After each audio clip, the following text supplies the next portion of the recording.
Good morning. I'm so glad you're with us this morning, either as present in our church facility or through our streaming service. I'm sorry I cannot be with you in person today, but I wanted to take a moment to share with you some thoughts about our week and all we've been up to at GS.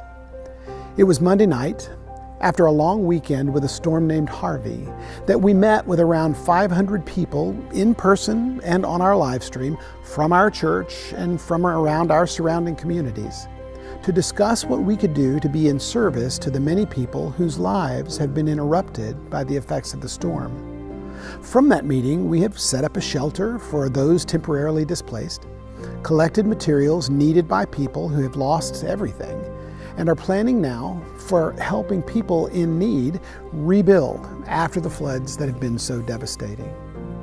First, let me say a word of thanks for the many people who have given themselves to make these efforts a success. Many of you have volunteered here at GS or in other venues, while others have been involved in rescues as first responders. You have put your own safety on the line to bring others out of the floods. Some of you are here today, and many others are our friends and our neighbors.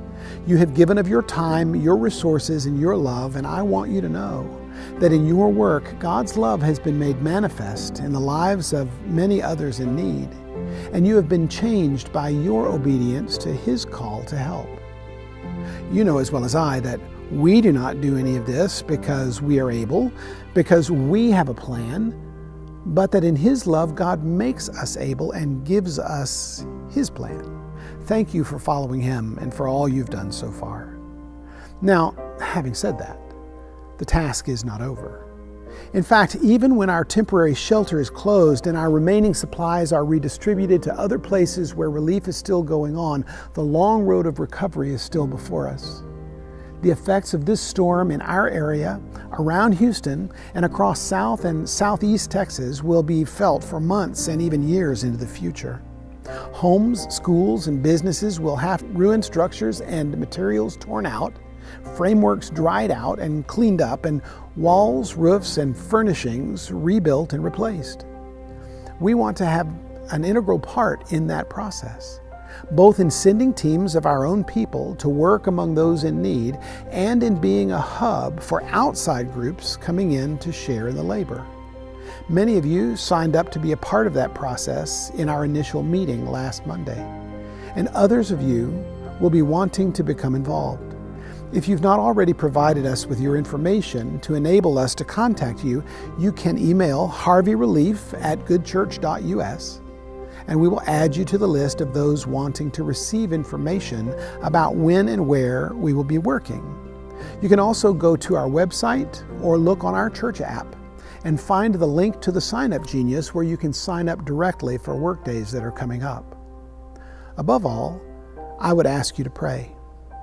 Pray for those who are out of their homes, that they will find a place of comfort and peace where they can take a breath and begin the process of recovery. Pray for those who have lost so much that God will remind them, through the witness of people like us, that while they might have lost their possessions, they still are loved, and that there are still people who care about them and will support them as they seek to move forward. Pray for those who are involved in the work, rescue, relief, and recovery, that God's vision for them will remain vibrant and they will not lose their passion to help those in need. Pray for our church and for other churches who are actively trying to bring hope and wholeness to the craziness after the flood, that we will remain connected in love with each other and working together as the hands and feet of Jesus. And pray for yourselves, that God will show you how you can help and will give you the direction that you need to get involved.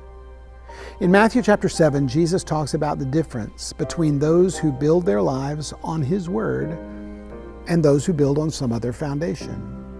He says that when the rains come, the one built in His Word will stand, as our foundation in Him is like solid rock. But all other foundations would be like sand, upon which we would not be able to stand. Notice that Jesus does not say if the waters rise, but that they most certainly will. In our faith in Jesus and our obedience to His Word, we will make a difference and will move forward together in serving as God has called us to serve. So thank you again for all you've done, for all you will do, and for all God will accomplish through us all.